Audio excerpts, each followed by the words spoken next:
Mark. Is it finally at that point? Is it possible this week, Paul, that he has arrived? Is the King of Atlantis finally here? I don't know. But we're gonna try to answer the age-old question: exactly how old is the Absolute Justice League? And we're gonna do that right after this.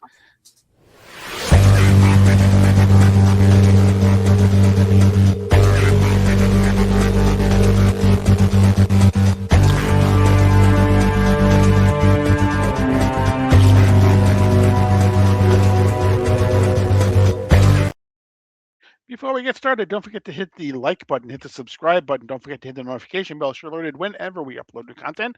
And leave us a comment. Let us know how we're doing. Let us know how you're liking the Absolute Universe, which apparently has caught on pretty well. Big news, in case you have not heard, DC announced this past week, Absolute Batman is getting a animated cartoon. So it's not enough to just take over the comic world. It's going to try to be the king of all media, apparently. Yeah. It's a bold strategy. Let's see how it works out for him. Yep. Yeah, Scott Snyder and Nick Dragotta are both involved. Scott Snyder's show running Nick Dragotta is listed as a producer. Correct. So I'm guessing it'll. If I had to guess, it'll Paul, be like an anime type thing. Will you watch that? No, but luckily I've already seen that it was announced to be a CG. What is it, like Toy Story style? Like, okay, dude, I'm starting to show my age, I guess. Like the CG cartoon stuff is from what I've seen, heard, read, whatever. Okay, but yeah, if it's an anime, no, probably not. I'll try. Can they do a computer graphic thing in an anime style? Oh man, I hope not. I truly hope not. Yeah. That's right. And have Batman talk backwards. In all sincerity, I think it would be great if it mirrored kind of like the tone and style of Spawn, HBO's Spawn. You know what I mean? Like gritty and like that. That was great. That animation worked great for that. And tonally, when I thought of the animation thing, I thought of things like the Max from MTV. I thought of things like HBO Spawn. So hopefully we get a little bit of that. I don't want to see it looking like Pixar's Up, but with Batman, you know what I mean? Like, so I'm very interested to see what the art style direction will look like and what they'll do. Yeah, new Joker series announced too. Apparently, where Batman is dead. Apparently, in this and Crypto series as well. That was all announced. But yeah. Hard pass, all that. But we got enough going just with give me Nightfall already. Exactly. Give me Nightfall or give me Death. That when it comes to DC animated, for me right now, that's what matters. That Nightfall film. It's it's coming out soon. September supposedly. Don't have an exact date, but September is what they're looking at. It looks like. I know it's off topic, but what did you feel when you saw that trailer? I mean, like there's the obvious, like it gives you like the heebie-jeebies in a great way. Like it feels like the DC animated universe could be back. We're doing an animated film. We're adapting an iconic story. The art style mirrors like the Kelly Jones covers and stuff. Like, did you get excited? Did the trailer move the needle for you? I did, and it's an R-rated as well, so it's not going to be toned down. You're not going to be whitewashed just for the kids. It's going to have all the appropriate levels of violence and whatever it needs in order to really kind of, I think, do the source work. Bane said, "I'm going to break you," and Batman said, "You can try." Yeah, like, dude, he's going to break you, Batman. Dude, chill. And Batman is voiced by Anson Mount from Strange New Worlds. So. Strange New Worlds, Black Adam, yeah. Yep. Like, dude, they're getting some good voice actors for it and stuff. Yeah, exactly. I'm super excited for it, man. Yep, 3 parts too. I had read 4 originally, but apparently it's 3 parts according to the trailer. And do you think that they'll adjust the name as we go? Do you think they'll name like Night Quest and then Nightfall and everything? Maybe, that would be cool, right? Yeah, because we do see. I mean, in the very first part. We do see Azrael in the new in his new gear. In the bat suit. Yes, we do. Holy smokes. Right. So, and that was kind of the end of Nightfall. Nightfall. No. Which one was it? Yeah. What are the 3? Yeah, Nightfall was first. One. Right, exactly. So break the bat, bring in Azrael. Azrael puts some paws on Bane. He gets out there, he goes working for a while. He's too excessive. Batman heals, comes back, has to put them paws on Azrael, then go back and put them paws back on Bane. Written by one of our favorites here, Jeremy Adams. Yeah. So Like Allstate, I feel like we're in good hands. exactly.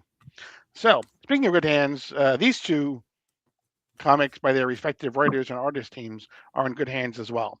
So let's start with Absolute Superman, who is kicking it this issue again with Absolute Black Adam. Um, we get a whole bunch of different things in this issue. We start off talking about we start off earlier, not then, but earlier. Not to be Um, confused with then. exactly. Earlier is a less far back time than then. I think so. But we see basically we see Talia paying Carter to go put the alien in a hole next to Oliver Queen. right, exactly. Um, and we see Carter talking about doing some internal dialogue. Like he's basically the person who is narrating this entire issue for the most part.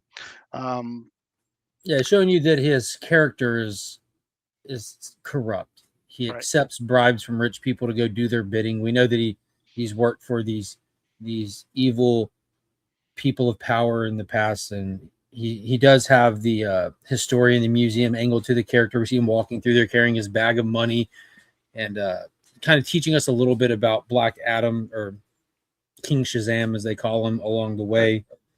And then we kind of pick up right where we left off with the last issue with Hawkman, Steel, Superman, and Black Adam all standing on the beach, all facing each other.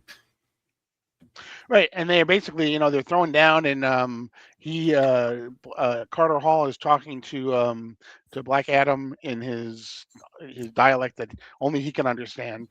Egyptian, Exactly. ancient Egyptian. Ancient Egyptian. He's speaking in hieroglyphs. There you go. Basically trying to calm him down, but at the same time, he's basically giving the impression to Clark and John Henry that yeah, we don't have a chance of beating this guy. By the way, just so you know. And Black Adam doesn't trust him. He thinks he's just another trick from the Brainiacs here, kind of thing. So, right, we get some kind of really cool panels that run across of stuff that goes on as they're all fighting. They're fighting in space. They're fighting in the sky. They're fighting all over, basically all over the place. They're causing earthquakes in different parts of the world as they're doing this. hailstorms, earthquakes, Right. destroying satellites everywhere. Mhm. But throughout all this, not a soul died. Throughout all the fighting, Superman is flying down, saving through it all too. They mentioned that Right. panel you just showed of Clark looking down at his fist and heat raying his fist to charge him up before he comes in with a swing is just incredible. Mhm. Raphael Sandoval puts the work in on these pages. Exactly. Mountains collapsing, tornadoes and hurricanes created, and they're making their hits. They're getting them in, and they're really just not moving the needle though. This guy is just so powerful. Hawkman mentions it. He says he's had these powers for thousands of years. It's like this buildup over time. You get better at him, you get stronger, and I don't think we can stop him, guys. But Right. we're gonna have to put him down somehow really fast. We got to shut him down. Right, and so we get another quick history lesson of exactly how everything happened. How he was given his powers by the Wizards, which is actually the Brainiacs. He was given his powers by the Father Box from the Brainiacs, which they did thinking it was funny from a scientific perspective. They have no clue what the Father Box was or how it works. So they figured, well, here's this little kid we saw in the desert. We can test it out on him. Right, that he could activate these powers by just saying that one word, Shazam, and they would do it. And so then he starts talking about the fact how basically within a week he had basically cleaned up the earth and everything. Here there was no more. He started off good basically. And within a week there was what did he say? Within a week. Within a week you ended slavery. You With ended more slavery. time, you could have changed the course of human history. But there were already rules in place the Justice League wasn't looking to share. And we get this one panel of the Justice League who it looks like we got the Phantom Stranger there in the front that we were introduced to in a previous issue with Black Adam. We get the Trident wielder, which, I think I go to Arion or King Atlan. Just, I don't know. With the cape, I'm thinking Arion, and I don't even know what that is back there. Yes, I thought that the front. I know he's saying about the Phantom Stranger, but she's got those Trigon eyes. Trigon. She So that, does. so that's why I thought maybe it was Raven. But isn't this the same character that they introduced us to previously? I'd have to go back and I'd look have to go again. back and look because we were questioning if the Phantom Stranger was Raven or whatever before. Right. But we Oh, have the that's true, Trigon yeah. eyes. It's Yeah. clearly.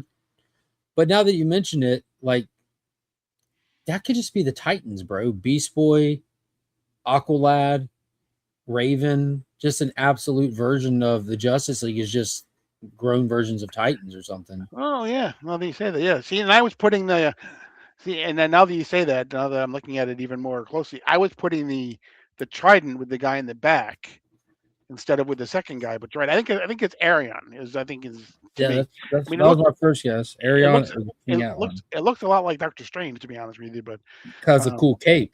yeah, exactly. Doctor Strange is definitely the president of the Cool Cape Club. Exactly. After Spawn. Yeah, good point. He's vice president. Yeah, exactly. Treasury, maybe. Yeah. So yeah, we don't know exactly. We don't hear exactly who they are, but definitely are. But now that you say that, I could definitely see where it's the equivalent of Beast Boy and Aqualad and Raven. That's so Raven. That's so Raven, isn't it? And jump back into we see more of the battle going on, and we see that basically there is a prophecy that says that there will be a one who will come, and Black Adam or King Shazam is convinced that it is him, and he claims that Superman is the false prophet, and so he gets kind of beat to heck, and then he flies off, and we see Hawkman working with Shazam. It's funny because every time John Irons says something, it's like he says something and then he repeats it in his mind. It's like throughout the entire, or he says something and then he comments on it in his mind. He's like, that can't possibly be true. Oh man, that's true. Right. And then it's like, earlier he says, "I know," and then he says to himself, "I was there." So he's constantly having these little side dialogues. He goes and he tries with his hammer to try and take out Shazam, and we even see, if you remember, the Parasite had bonded with Superman and his suit and everything, and even now they call him Psy. The Parasite actually kind of tries and goes to take on King Shazam as well, and he is thoroughly torn apart by King Shazam. Thoroughly.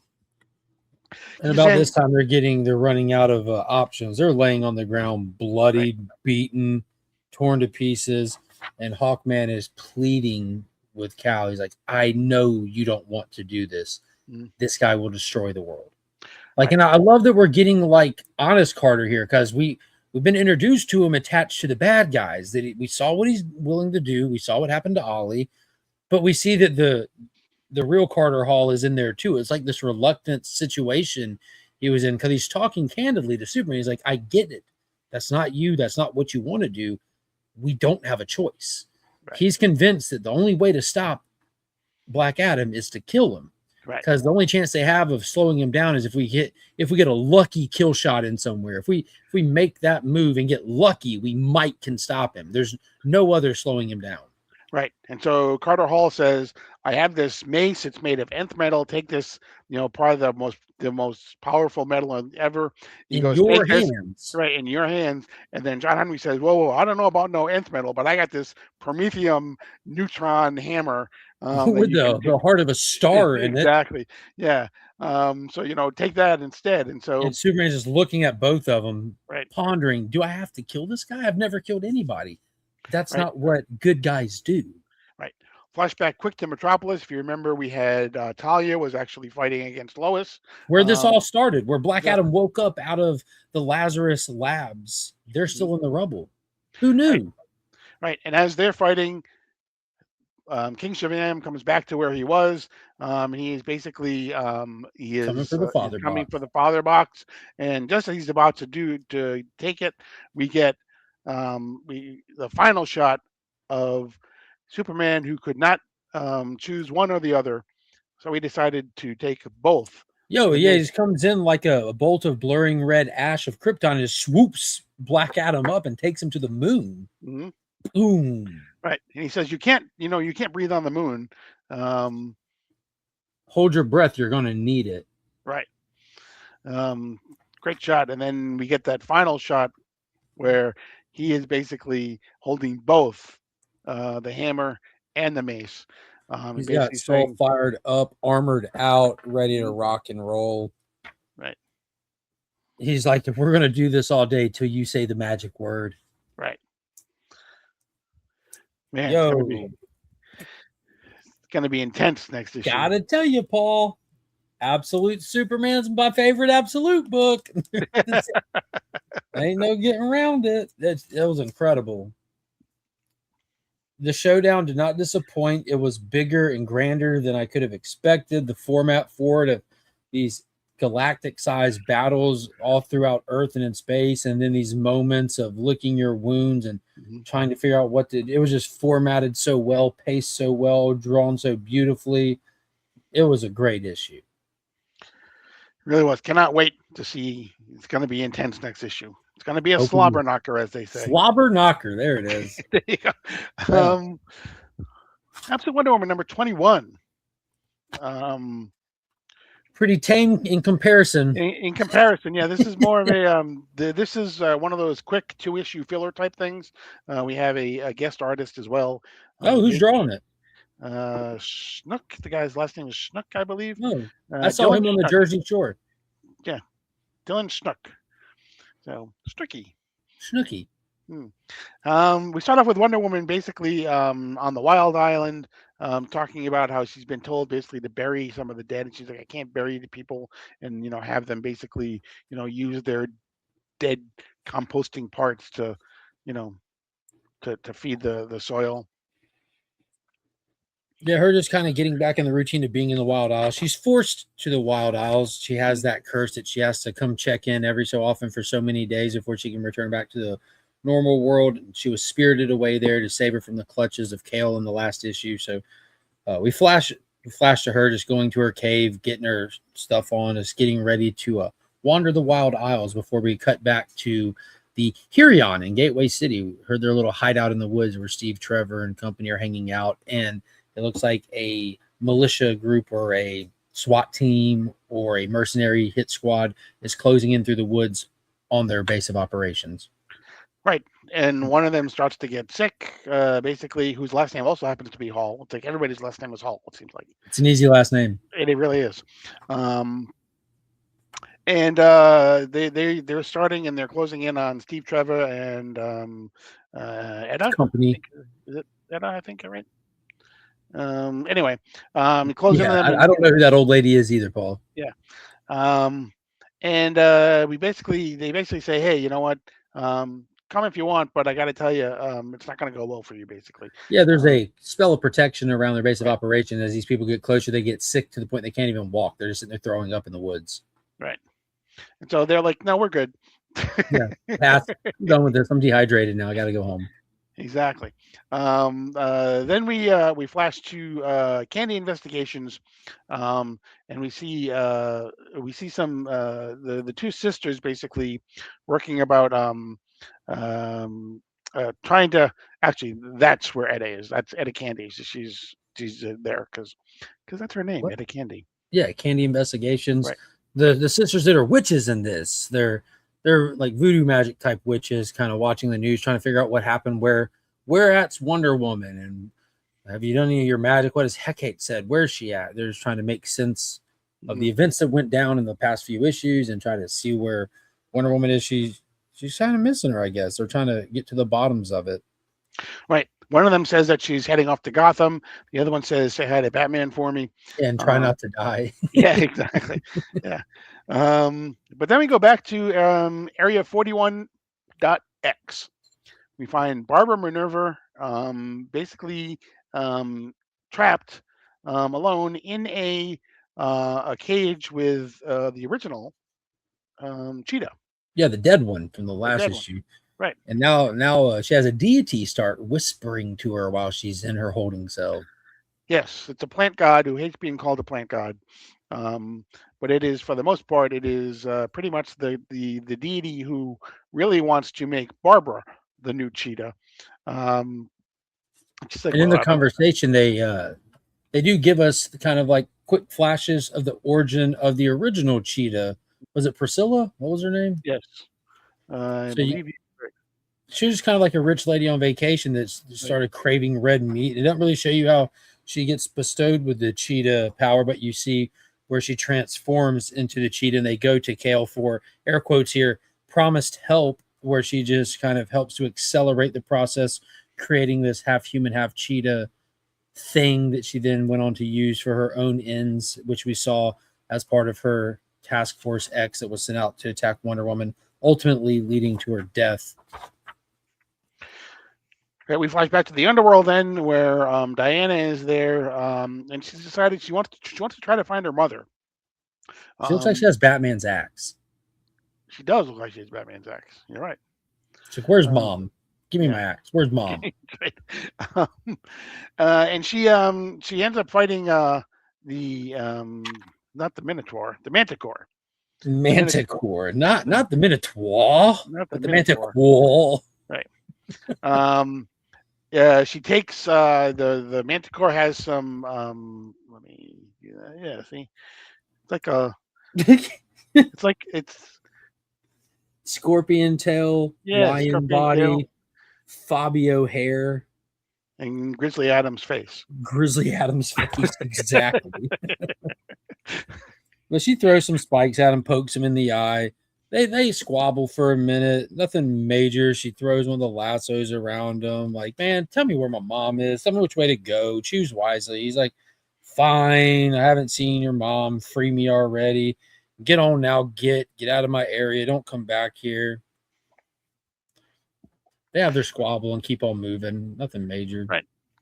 And she keeps on moving as well until she comes upon who she believes knows who is responsible or knows where her mother is. Yeah, the one, the only. Mm-hmm. What seems to be her primary deity, source of power, comfort, Hecate. Right. Hecate? Hecate. I don't know how it's said. Hecate. Hecate. It's spicy. Right. And she says, which one are you looking for? You're looking for Sergei or you're looking for Barbara? And she's like, I'll take either one of them, basically. Either of them. Yeah. And then, yeah, exactly. So we'll get round 2 next issue. Compared to the Absolute Superman, there's just no comparison between the two issues. No. It was a great issue, though. Again, great formatting, because our main storyline, she gets ripped out of the holding cell and forced to serve her, what is it, 30 days, a week, right. However many days. 1 month every year, right? 1 month every year. She's forced to serve that early. You had, what was it, Aphrodite? Who was it? Who is it that's married to Hades? No, Persephone. Persephone, yeah. Persephone pulls her out to save her, to get her to serve that sentence. And it's kind of like in the actual meta storytelling, you have your regular and you have your 2-issue filler writer. So we pull her out and hand her to the filler writer, and when she comes back, it will be back on track with our regular. Like, brilliant, like legitimately brilliant planning with these books. Right. It reminds me, I think I mentioned this before on other things, but in the old Starman series, they used to do the Times Past, where Ted would talk to his brother, and it was like a 1-issue respite where Harris wouldn't draw the issue, someone else would draw it, and it gave him a 1 month reprieve to try to get back on track. And then they did it like every year, and it kind of it added to the overall lore and everything to the story, but it also was served a logistical purpose, for lack of a better term, as well. That's the way to do it. Mm-hmm. Right. Yeah, that plan comes together, exactly. Next week we have Absolute Green Lantern, and our long national nightmare is over as we get Absolute Martian Manhunter number 12. Yikes! Will be out next week as well. So we'll be taking a look at those. But again, don't forget to don't forget to subscribe, don't forget the notification bell. You're alerted whenever we upload new content. And leave us a comment. Let us know how we're doing. Let us know how you're liking the Absolute Universe. But that's going to be it for this edition of DC Comics Deep Dive. As always, I am Paul. He is Mark. We're Legion. And you're now leaving Tetra 2815.